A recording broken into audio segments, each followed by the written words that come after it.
nakakikoze ki kizeemu. Tetumanyi oba leero banaatugamba baswayini naye nakati kikoze ki kizeemu. So nakyo kyabadde kintu kikyamu nnyo naye ate tusobodde leero okuwerekera Dr. Aggrey Kiyinji. Dr. Aggrey Kiyinji ono abadde wankizo nnyo eri bannayuganda kubanga abadde muntu wankyukakyuka. Ebigambo byogeddwa bingi ate nga nze nkiikiriddwa pulezidenti wange omulungi omwagala w'abangi era njagala okwebaza abantu b'e Busukuma Namulonge nti mutwaniriza bulungi. Pulezidenti mumuweeseza ekitiibwa.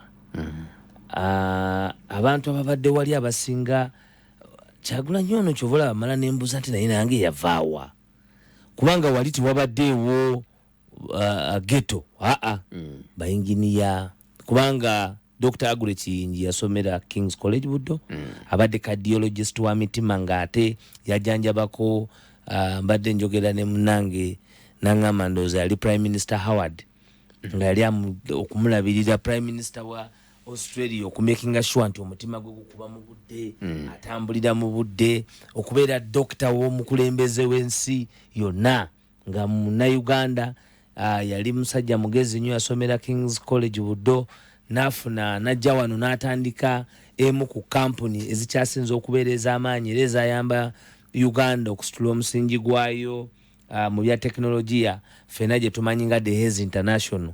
Ab'emyaka gyange bamanyi nti The Haze International yali nsaale nnyo mu kulaba nti abavubuka ab'emyaka gyaffe mu kiseera ekyo ky'obuvubuka twali tusobola okuaccessinga kompyuta kuba tebiringa kati abantu tebakyetaaga genda mu kafe naye ffe wali olina okugenda okunoonya awali desktop mu kibuga n'osasulayo essente n'obeera ng'olina okukola ekintu ekyo. The Haze International lyajjanga essomero ne wabeerawo accessibility y'ebintu bingi naye nga byonna byava ku muntu nti ayagala ensi ye nga yali yalabayo nti ensi gyeraga is technology musawo naye nga n'ekya technology yakiraba.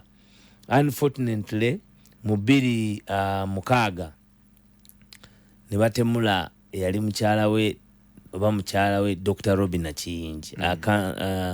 Simanyi bali Dr. naye Robina Kiyinji ndowooza era naye yali dokita naye nga ali munnamateeka. Munnamateeka oyo bamutemula ayingira ku gate waka. Musango gwali very interesting sirina budde gunyumiza abantu naye nagugoberera nnyo kubanga yali first year yange okuyingira amateeka era nze mu criminal law ne criminal procedure nafuna first hand class kubanga naatendinga emisango gya Dr. Aggrey Kiyinji ndowooza emigisinga ku High Court naliwo in person okugoberera prosecution kubanga amawulire gaali mangi nnyo ku ttemu eryo lirimu ku ttemu mu myaka gyaffe tetwawuliranga omuntu bamukubye amasasi ate Dr. Kiyinji bw'akomawo wakati mu kwagala okuba nti aziika mukyala we ne bamukwata bamukwatira ndowooza mu kuziika bwe nzijukira obulungi omusajja oyo Mondo Mugisha oba yaliko kuba mukwata omanyi Mondo Mugisha oyo yali masquerade okugenda mu bwa Pastor Museveni amala kulaba ntanga ne musajja oyo yaani naye nga mu bakwata ndowooza Dr. Kiyinji mba siri mistaken yaliko ku ttiimu eyo. Bwe nzijukira obulungi bamuprosecutinga era yegwe ogimu ku misango abazungu nga tuba mu kooti nga n'abazungu mwe bali emabega bavudde ku embasi okulaba ensonga butya bwe zitambula. Omusango gwali interesting nnyo abagujjukira mujjukira omwami Bomboka omugenzi eyafa agambye abaana nti tabangayo omwana n'omu gwasanganga ng'agenza okuwa obujulizi mu kooti kubanga yajja okuwa obujulizi yali asabanga n'omu yasabanga n'omugenzi Robina mu nju kuba baali bamulirwana kati mu cross examination nekirabika nga ate abaali balina omukwano wakati we ne Robina ate nga yali mukyala wa dokita yatuuyana amazzi episode ezo simanyi oba abantu bakyasobola okuzirabako nadde nakasiro n'agamba abaana n'abantu nti mbawadde gabuwa nga nkyali mulamu kummwe tewabanga adda mu kooti okuwa obujulizi ku nsonga yonna. It was a very interesting case naye bwa getting acquitted ate after some time koti neeyita ne baguyita ku appeal ogenda oguwozesa naye ndowooza pulida we Mark Jackson Kabega n'amugamba nti bino birabika si bya kooti, bino birabika bya birala. Agamba ani? Agamba Dr. Aggrey Kiyinji. Era waayitawo mpawuka bwe yagenda e Sweden, Dr. teyaddamu kudda Uganda. Teyaddamu kudda Uganda. Wakati mu butadda Uganda ne famire ye abaana era ne leero tebabaddeyo mu kuziika. Naye kyezijjukira omu ku abo abaana waliwo omwana yawa testimony ku maama olw'enneeyisa nti yabanga avudde mu kibiina ate nga emmotoka ya maama waliwo omulenzi student ate gwe basoma naye agivuga aze nayo. Naye nabo tebazze kubanga bafunawo obutakkaanya n'ekitaabwe oluvannyuma lwa maama waabwe okufa. Naye Mukama yamusaasira, yali yafuna essanyu, yafuna mukyala Malayika. Nakai yamujja we yali deputy Kago, mukyala Kasibante e Masaka awo. Kiyinji. Na babeera bulungi, labadde n'abaana bali very very beautiful and handsome. Bawadde very powering speech about their father. If you think description y'omuwala gyawadde ku kitaawe, it is one that will leave many memories. Abantu gye balina interesting okuwuliriza. So abadde muntu nga wankyukakyuka nnyo. Era Mwami Kayongo, abantu abasinga babadde babakwata abavubuka abamu aba NUP nga babuuza wali oyogeddeko ne Kiyinji. Manyiyo omuvubuka gwe bayita Magala Umar ng'ekimu ku bye baakola nga bamukwatidde ku office aba drone kwe kudayiringa ennamba ye okulaba bwe yalina ennamba ya Dr. Aggrey Kiyinji.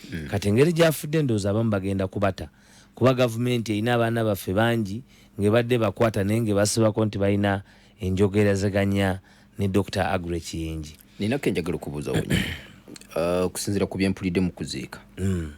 Mpulidde kagamba nti Kiyinji yalina ekirooto eky'okuzimba eddwaliro ly'omitima wano. Byonna yabirina kuba teyalina bubeezi kirooto, yalina ekirooto ne ssente. Yalina ekirooto ne ssente. Naye ne balowooza nti alijja neyesimba kuba pulezidenti.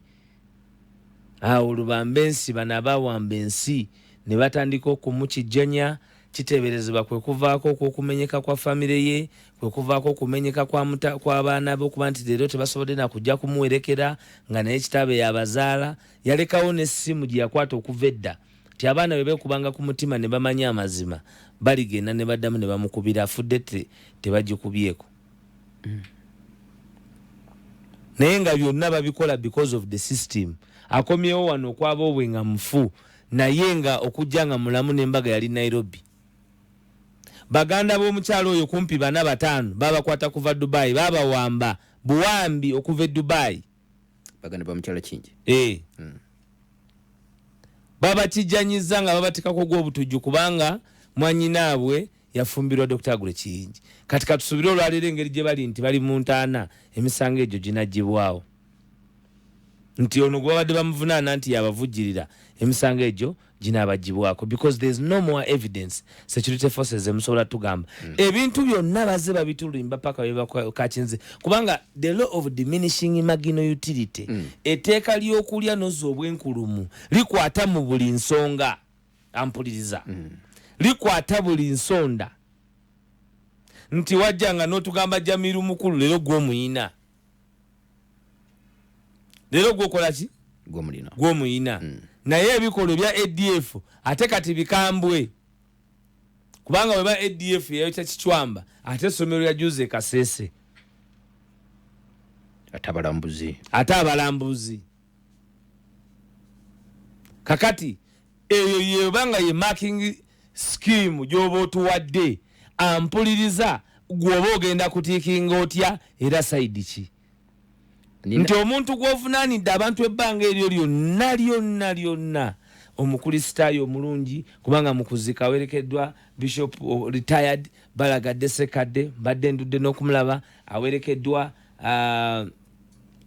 retired awerekeddwa Bishop Kityo Luwalira, awerekeddwa Venerable erinya linvuddemu awerekeddwa ab'ebitiibwa awerekeddwa kumpi Mengo yonna n'obubaka bwa Katikkiro obusomeddwa of course His Excellency Robert Kyagulanyi Ssentamu mwagala w'abangi naye abaddeyo mu kuwerekera kakati omuntu ava mu formidable families ntono kati mu Uganda eziyimiridde nga zirina abantu abawangaalira emitala w'amayanja nga bakyayagala okujjotereza obwabwe naye ekimwere kiruma ku sister we mukulu we kwe kuba nti wakati ye mu kwagala okutandika processes z'eddwaliro eryo n'alemesebwa ate abaana bano bafa emitima tubasondera ssente okugenda e India naye nga cardiologist omu ku bakugwa babadde basinga mu nsi yonna mu by'okuandastandinga omutima nga ne bwagulengerera eno Kayongo wamanya nti Kayongo ebinyeebwa bye walidde ebyo bye bigukubya amangu oba ebijanjaalo yalemesebwa okuteeka ekyo wano ate si ye yeka bwe nali nga ntuuka e Texas e Houston George omwami eyanona ku kisaawe ekimu ku busungu bw'alina alina access ne president wa America alina access ne administration ya America balina access ne ku bagagga ba America abasobola okuyamba si mu ssente zokka ne mu machinery kubanga bali buli mwaka wabawo ekikolebwera ekikyusibwa ku kintu kitegeeza ky'omwaka guli oguyise kiba tekikola nga bw'olaba nti emmotoka bakola biri 2021 ne baga kati ya 2022 n'ekyuka enebadde ya kisumuluzo eri neba ya pesa kati ne bino ebirala mu tekinologiya bigenda bikyuka ebyabwe buli kiseera so wabawo ebikolebwa ne babikyusa nga n'okukola tebinakola nga biri susceptible for Africa abasawo abakugunga abagenda okubikolako banna Uganda besolooza e Texas ne bateekateeka okujja wano kola omulimu ogwo ne babasaba $1 million ne bagamba what are they talking about beteekateeka ne bajja ki okujja okuteekawo eddwaliro nga ligenda kuba funded facilitated abantu bawano nga bagenda kubanga n'akasente we kaba keetaagisiza kasaamusaamu naye nga mu kutandika bafunye ne aid egenda okuyambako okuzimba eddwaliro leero gw'ospeninze sente mu lubowa bano basaba kyojja mu $1 million bannayuganda ze babasaba bali basaba kuba wataka kuba waje business proposal okusobola okutambula mu Uganda okulaba nti General Museveni kubanga wano we are in a micromaniac we are in a micromanagement system the monopoly of Lubambensi nti nakyemalira akwata obukulembeze bonna n'abwezza mu mikono gye nti buli kimu kirina kuyita mu ngalo ze nti olwaleero okuunderstandinga the investment lacuna eri mu ggwanga alina okuba ne State House Protection Unit investment bla bla gundi protection gundi bla bla bla kubanga ye tasobola ku building institutions nebyo byetwesimisa nti byali bizimbiddwa ku mulembe gwe Mukama Katonda atusaasidde tebyalina musingi mutuufu byali tebiyinza kutwala Uganda wantu wonna na byabyesuulidde under his watch omanye eriyo omuntu gwobeere noga nti omusajja oyo nga ayonoonye rediyo yange naye eriyo okujja eyonoonera Kayongo program gwokoze eki gwoje eyonoonedde eggwanga lino the wrong institutions zebali batuwadde aba NRA Mukama atusaasidde zenyini zezudde nti zaali nfu tezalina musingi constitution bagimenye parliament tebagiwa kitiibwa bo benyini ffe tujja ne tugamba abantu nti parliament eno obuzibu bw'olina abantu yo yennyini si bwaguuga yo si nnene naye abantu baamu abalimu bangi nnyo ng'ate abasinga ku bo omulimu gwabwe omukulu gwa kulinda nakyemalira kikyayagala so si bannayuganda kye baagala kyova olaba bwe mbadde nnyingi yankuwulidde onnyonnyola ensonga ti omu ali ku maternity leave omulala ali ku ani bulijjo yakubiriza akooye lwaki eyeeweza omumba gwoyinza okuvayo n'ogamba eggwanga nti sikyatudde kubanga wakwata ensonga za parliament ebyo byonna by'oliko olimba bwana tayebwa teweerimba fa ku by'abantu okyali muto nnyo okubanga tuli mu kudiscussinga historically ku nsonga z'obutemu at your age ne we ziri ba ssente mmeka bye twogera ffe olwaleero wakati mu kubyogera tubyogera bisigale ku record tuliba twabagamba ng'abaana bakibalama bakula ng'abaana bakanata bakula ng'abaana badamulira bakula ng'abaana bakyeyune bakula ng'abaana balitana bukenya bakula. You will not stand the test of time. Newe giri ba myaka 9 nga gyowangadde abagaga mumanyi okuwangaala olijjukira ebigambo bino nti you betrayed life. Temuli mu kubitrayinga Kyagulanyi. Linda ko katuni Waiswa awo tugenda kugendawo nina akantu kembadde njagala nzigireyo wali ku nsonga za Kiyinji. Ensonga zino zinyinyonnyodde nga ndaba waliwo okusikomugwa wakati wa Kiyinji ne gavumenti. Obuzibu buvaawa Kiyinji yakola kigavu. Kiyinji kubeera mugagga atakanya na nfuga bbi. Ekyunga kye kiva ku buzibu. Anti gwe bw'otamanyi kye nkugambye Haji Wahabu nkubulidde nti naye ani aba yamutemula. Ensonga za Haji Wahabu nzikubulidde wano. Abamanyi bamanyi ettaka balimanyi bulungi nnyo. Era ne ku kyalo bagambye nti weebale kutubuulira mazima. Ffe bulijjo atugamba nti gavumenti yanjavuwaza nga tetumanyi. Yalina nyini Winston School ku Hoima Road ndowooza n'essomero eddala najja Nankumbi. He was even a founder of schools agakyaliwo. Wabu. Haji Masaku yazze n'atugamba nti over 7 billion. Property over 7 billion. Gwe oyinza keera otya noga nti gw'onaasigalawo. Era ne batugamba nti Qur'ani babadde babuulira baga nti Qur'ani yayogera ku bantu ba mirundi emeka 3 boosaasiranga ennyo nti bw'aba mugagga n'ayavuwala. Babyogedde eri mu si bigambo byange waada naganze ebigambo nze setika byange waada te Qur'ani yagala ngiteeke mu tabu. Ebintu bya mirundi 3 mirundi egi nti otyanga nnyo omwavu omugagga n'ayavuwala. Era yabadde abuulira Sheikh n'atugamba nti omwavu okwavuwala omugagga okwavuwala nembooza nti abatagimanyi anti abavu bamanyi muti eyo dazaala diriyo nnamu davula bakola batya ba osiya n'ateekamu kale naye omugagga how are you what time where kakati atazze mu mboozi eri Haji Wahabu oba ogenda kufa kakati ebyo abikukoze omukyawanga nnyo. Omukyawanga ki? Omukyawanga nnyo. Kakati ani abatemudde oyo? Musajja nga yababulidde bigambo. Yannyonnyodde. Yannyonnyodde nnyo era ne mutegeera nnyo manyi nze mu engeri mu kusaala wano mbimanyi katono. Naye mpaayo nnyo amatu nga Sheikh yenna akutte omuzindaalo ng'alina kyannyonnyola naddala nga yakkiriza n'ategeera Qur'ani. Kubanga teriyo kigambo kinnyonnyola byakwenunula nga Qur'ani tekiriyo. Kubanga yo yakwata buli wamu. Yakwata buli wamu. Ate ebiseera bino bagamba nti naye oluzungu gyeri. Naye kyetaaga kubanga omanyi eri naye lwansukka. Lwansukka banga olumanyi baga ogenda okulutuka mu P7. Ngebirevo ina bya white anti bilwali abalemesa okusoma. Kuba nalo sirwa abajega. Luarabia mwana nti atuse mu P7 abanga wa university mu luzungu.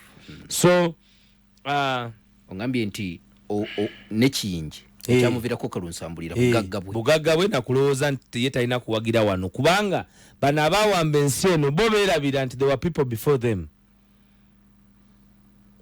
Kyabujega nnyo. Bo beerabira nti waaliwo abantu abali established before them. Ne beerabira nti waaliwo ensi nga bo tebannajja. Si bwe batandika Uganda. Uganda tetandika 86. No. Era nammwe mwennyini mukkiriza nti mwalwana nga musanzewo ba indigenous. Katosobola kutugamba nti weerabidde the cycle because you used the gun. It can't work that way. Dr. Aggrey Kiyinji atuuse nga takyasobola kudda Uganda. Era ndowooza yasemba okubeera Uganda in 2007 6-7 takyasobola kudda waka. Kubanga nkugambye eri abaana abali ekitalya, eri abaana abali nga tebamuwulirangako, tebamumanyi, Sydney tebamanyiyo, n'ekibuga tebamanyi nti kyali kibaddeko n'Olympics, tebamanyi kintu kyonna, tebafunanga ku passport, naye nga babasiba lwa Dr. Aggrey Kiyinji atalina musango. Mu Uganda babadde basibira abantu aba badde basibira Dr. Aggrey Kiyinji, kati asigaddewo ye munnamuziise His Excellency Robert Kyagulanyi Ssentamu. So bannayuganda batukoze bulungi nnyo okuba nti tusobodde okuwerekera Dr. Aggrey Kiyinji mu kitiibwa. Njagala okwebaza president wange, president wa Uganda omulonde, omwagala w'abangi Kyagulanyi alina kuzinayo kyabulala.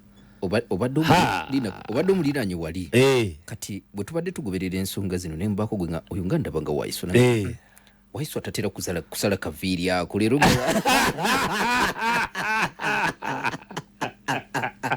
akaviiri naga leero nga yakatiriziza nnyo akabako enkofiira sinera butawa na nkofiira akaviiri olw'olumu omwana nsalidde n'emyaka mingi nsalire yonna teete nze omanyi sikyusa bansalireyo natete siringi zange mutwalo tekawo omutwe ne bakalakata ate nga bw'ogulaba si mwangu gwakutereeza kakati oli ow'amasiini yategeera waalina okuyita asumbuwa medi nkutumidde nnyo kakati gye mbadde nabaddeyoko nnaku ziweze ate bw'oba ogenda kutambula n'omukulu ero natambula n'omukulu ate ensonga ozikwata bulala kubanga mbadde nja kutambula ne president ate nga ku makya. So tubaddeyo mu kusiibula munnaffe muganda waffe comrade eyasalawo ye afudde ng'amanyi nti Museveni ensi yagyonoona era sebo ffe gye tuli otuleseeyo ku nsi tujja kulwana gwe looloyo gizannye teryakubanja yateekamu ssente abangi bawa obujulizi mu bannabyabufuzi ab'ebyobululu mu bannabyabufuzi ab'ebirala nti yawangayo obudde n'abawuliriza era n'abanga asobola okubatambuliza obulamu bwabwe obutuufu. So Dr. Aggrey Kiyinji ne famire yonna mwenna ababamanyi mubatusaasirire ne mbagambe nti comrade Dr. Aggrey Kiyinji tafudde nga muti, afudde nga musajja muggumivu, afudde nga musajja wa kitiibwa, afudde nga musajja ayagala eggwanga lye era tetuyinza kumwerabira ku lunaku luli nga tumaze okwambala engule mu Uganda empya okulowooza nti tuliteeka amannya agamu ku basajja bwe batyo abavaayo, an academician, a very good musician by the way, ebintu bingi bweba bimwogerako tebiggwayo era njagala okwebaza Kyakyenna Mirembe nti esobodde okumwerekera mu kitiibwa n'okuba nti namwandu yasobodde okukola kyonna ekisoboka n'akomyawo omubiri gwa Dr. Aggrey Kiyinji okwaba obwe ne tumuzika mu kitiibwa. Yoyo abadde Dr. Aggrey Kiyinji. Bajita Pale FM 17.9 ekkuleri omutwe bulijjo nze Kayongo Hakim ndini WAISWA ndabyo otabuse ku byatayebwa oyenda ntandikire ayo lwaki titandikire eno ndabyo katayebwa ndabyo otabuse ebyabusoga abasoga muna Kayongo